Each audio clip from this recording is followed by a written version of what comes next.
Hello everyone, welcome to today's session. I am Kajol and in this video we are going to discuss difference between fraud and misrepresentation. So let's get started.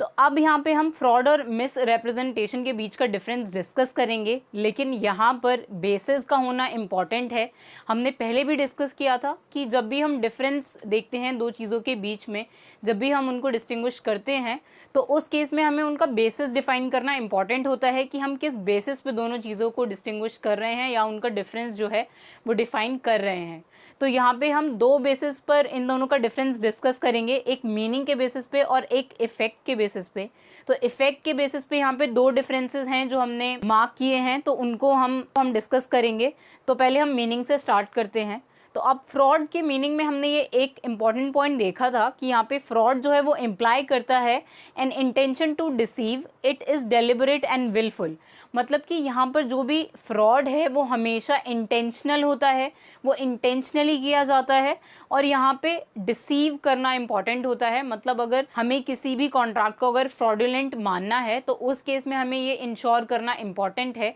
कि वहाँ पे जो दूसरी contracting party है उसने ऐसी intention से कि वो दूसरी पार्टी को डिसीव करना चाहती है, इस इंटेंशन से उसने वो कॉन्ट्रैक्ट किया है, या दूसरी कॉन्ट्रैक्टिंग पार्टी को इसी इंटेंशन के साथ कि उसे दूसरी कॉन्ट्रैक्टिंग पार्टी को डिसीव करना है, इसी इंटेंशन के साथ उसने वहाँ पर उसको उस कॉन्ट्रैक्ट में एंटर करवाया है। और जो फ्रॉड है वो विलफुल होता है और डेलिबरेट होता है, मतलब जानबूझकर ऐसा किया जाता है, तो तभी हम उसको फ्रॉड कह सकते हैं।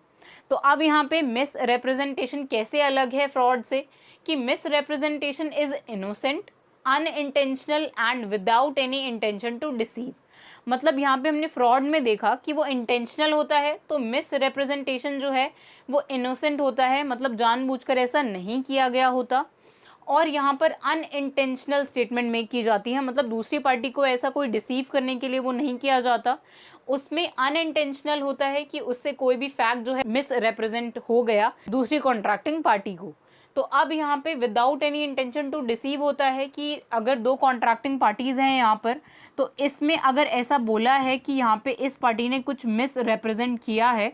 तो इसमें यहाँ पर ये जो पार्टी है इसकी ऐसी कोई इंटेंशन नहीं थी कि वो इस कॉन्ट्रैक्टिंग पार्टी को जिसके साथ वो कोई कॉन्ट्रैक्ट कर रही है उसको डिसीव करे, तो तभी हम उसको मिस रिप्रेजेंटेशन बोल पाएंगे कि यहाँ पे सिर्फ मिस रिप्रेजेंटेशन है, इस पार्टी ने जानबूझकर ऐसा नहीं किया। लेकिन अगर यहीं पर इसने ऐसा जानबूझकर किया होता तो यहाँ पर यही जो स्टेटमेंट है वो फ्रॉड बन जाती। तो अब नेक्स्ट बेसिस पे डिफरेंस डिस्कस करते हैं जो है इफेक्ट, कि फ्रॉड का इफेक्ट कैसे डिफरेंट है मिस रिप्रेजेंटेशन के इफेक्ट से। तो अब यहाँ पे फ्रॉड के इफेक्ट में है, fraud is civil wrong which entitles a party to claim damages in addition to the right of rescinding the contract. मतलब यहाँ पर जो कॉन्ट्रैक्टिंग पार्टी है जिसके साथ फ्रॉड हुआ है उसके पास एक तो ये राइट है कि वो उस कॉन्ट्रैक्ट को रेसिंड कर सकती है, मतलब उसको परफॉर्म करने से मना कर सकती है।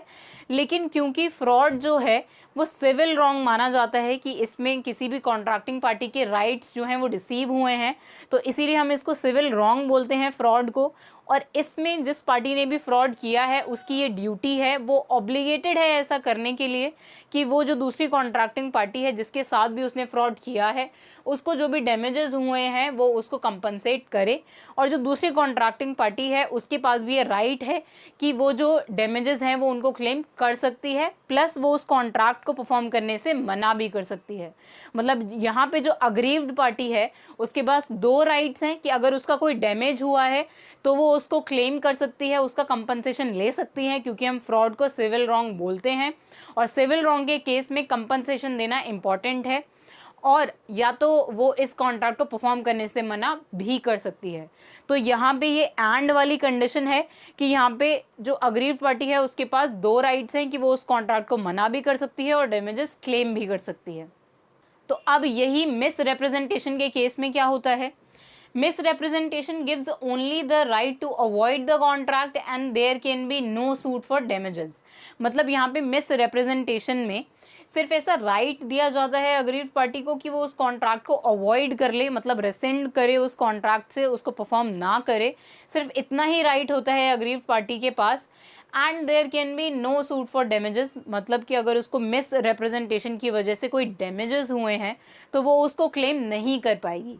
तो यहाँ पे मिस रिप्रेजेंटेशन के केस में सिर्फ एक ही राइट है अग्रीव पार्टी के पास, और यहाँ पे फ्रॉड के केस में 2 राइट्स हैं अग्रीव पार्टी के पास कि वो डैमेजेस भी क्लेम कर सकती है और उस कॉन्ट्रैक्ट को परफॉर्म करने से मना भी कर सकती है। लेकिन मिस रिप्रेजेंटेशन में वो सिर्फ उस कॉन्ट्रैक्ट को अवॉइड कर सकती है, मना कर सकती है परफॉर्म करने से, और अगर उसको कोई डैमेजेस हुए हैं तो वो क्लेम नहीं कर पाएगी। तो इफेक्ट के बेसिस पे यहाँ पे सेकेंड डिफरेंस है accepting fraud bye silence. The contract is voidable even though the party defrauded has the means of discovering the truth।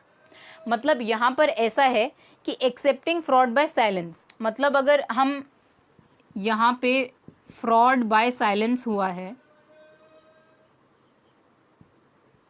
तो इसको छोड़ के बाकी सारे जो भी फ्रॉड होंगे उसमें हम ऐसा मानेंगे कि जो अग्रीव पार्टी है उसके पास ये राइट है कि वो उस कॉन्ट्रैक्ट को अवॉइड कर सकती है, मतलब उसको परफॉर्म करने से मना कर सकती है। लेकिन ऐसा केस जो है वो फ्रॉड बाय साइलेंस के केस में नहीं है। अब यहाँ पे अगर ऐसा कहा जाता है कि ये जो भी अग्रीव पार्टी है उसके पास ये मीन्स थे सारे अवेलेबल कि वो ऐसा आइडेंटिफाई कर सकती है या इन्वेस्टिगेट कर सकती है, या वो ऐसा करने के लिए इंडिपेंडेंट है कि वो जो कॉन्ट्रैक्ट है उसकी सारी टर्म्स एंड कंडीशन को वो इन्वेस्टिगेट कर सकती है, और उसके बाद भी अगर कोई फ्रॉड हो जाता है उसके साथ तो सिर्फ इसी केस में जो अग्रीड पार्टी है उसके पास अवॉइड करने का ऑप्शन होगा उस कॉन्ट्रैक्ट को। और ये राइट उसके पास तब भी रहेगा जब उसके पास सारे मीन्स थे ये इन्वेस्टिगेट करने के लिए कि वो कॉन्ट्रैक्ट जो है वो फ्रॉड तो नहीं है, वो सारे फैक्ट जो है उनको चेक कर सकती थी, इंडिपेंडेंट थी उनको चेक करने के लिए। तब भी अगर इस पार्टी के साथ कोई फ्रॉड हो जाता है तो भी ये उस कॉन्ट्रैक्ट को अवॉइड कर सकती है। लेकिन अब यहाँ पे अगर फ्रॉड बाय साइलेंस होता है, जैसे हमने एग्जाम्पल में डिस्कस किया था कि अगर ए और बी के बीच में एक कॉन्ट्रैक्ट होता है एक हॉर्स को लेके, और बी ऐसा बोलता है कि वो उससे उसका हॉर्स जो है वो परचेज करना चाहता है, और यहाँ पर बी ये भी कंडीशन दे देता है कि अगर ए ने उस हॉर्स के बारे में कुछ नहीं बोला बी को, तो बी ऐसा अज्यूम कर लेगा कि वो जो हॉर्स है वो साउंड है। तो ये एग्जाम्पल हम पहले भी डिस्कस कर चुके हैं। तो इस केस में यहाँ पर बी ने ऐसा बोल दिया कि यहाँ पे साइलेंस जो है वो इज इक्वल टू स्पीच है, कि मतलब यहाँ पर अगर ए ने कुछ नहीं बोला तो बी ऐसा अज्यूम कर लेगा कि वो हॉर्स जो है वो साउंड है। तो यही कंडीशन थी इस कॉन्ट्रैक्ट की, इसीलिए अगर तब भी यहाँ पर ए कोई फ्रॉड कर देता है और यहाँ पर बी के पास पूरे राइट्स थे कि वो उस हॉर्स को इन्वेस्टिगेट कर सकता था, इन्वेस्टिगेशन के बाद भी ये पता नहीं चलता है कि वो हॉर्स जो है वो अनसाउंड है, तो फिर इस केस में बी जो है वो इस contract of sale of horse को अवॉइड नहीं कर पाएगा।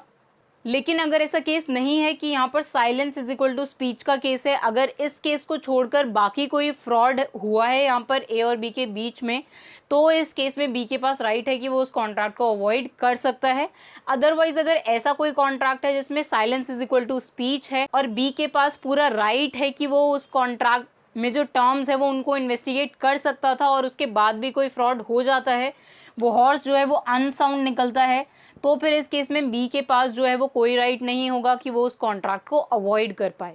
तो सिर्फ इसी केस को छोड़कर बाकी सारे केसेस में अगर फ्रॉड होता है तो दूसरी कॉन्ट्रैक्टिंग पार्टी के पास कॉन्ट्रैक्ट को अवॉइड करने का पूरा राइट है, अदरवाइज साइलेंस के केस में ऐसा नहीं होगा। तो अब यही केस मिस रिप्रेजेंटेशन में क्या होता है कि aggrieved party had the means to discover the truth will prevent the party from avoiding the contract. मतलब अगर इस केस में ऐसा होता है कि अगर ये कोई कॉन्ट्रैक्टिंग पार्टी है और इसके पास पूरे मीन्स थे ये इन्वेस्टिगेट करने के लिए कि उस कॉन्ट्रैक्ट की जो सारी टर्म्स हैं वो ट्रू है या नहीं, और फिर भी कॉन्ट्रैक्टिंग पार्टी को कोई भी फ्लॉ नहीं मिलता, उस कॉन्ट्रैक्ट में कोई भी गलती नहीं मिलती, और उसके बाद ये पार्टी उस कॉन्ट्रैक्ट में एंटर हो जाती है, और उस कॉन्ट्रैक्ट में एंटर होने के बाद में इसको पता चलता है कि कुछ मिस रिप्रेजेंट किया गया है इसके साथ, तो तब इसके पास कोई राइट नहीं होगा कि ये उस कॉन्ट्रैक्ट को अवॉइड कर पाए, इसको वो कॉन्ट्रैक्ट जो है वो परफॉर्म करना पड़ेगा। तो इसीलिए यहाँ पर अग्रीव्ड पार्टी के पास अगर ऐसे मीन्स हैं ये डिस्कवर करने के लिए कि उस कॉन्ट्रैक्ट की टर्म्स एंड कंडीशन सही है या नहीं, और उसके बाद वो ये इन्वेस्टिगेट करने के बाद ही वो उस कॉन्ट्रैक्ट में एंटर होती है, और उसके बाद उसको पता चलता है कि कुछ मिस रिप्रेजेंट हुआ है, तो फिर इस केस में इस पार्टी के पास राइट नहीं होगा कि वो इस कॉन्ट्रैक्ट को वॉइडेबल माने और बाद में अवॉइड कर दे। तो इस पार्टी को ये कॉन्ट्रैक्ट जो है परफॉर्म करना ही पड़ेगा। तो यही डिफरेंस है फ्रॉड के इफेक्ट और मिस रिप्रेजेंटेशन के इफेक्ट्स में। तो आई होप अब आप फ्रॉड और मिस रिप्रेजेंटेशन का डिफरेंस समझ गए होंगे। So that's it for this video. Thank you.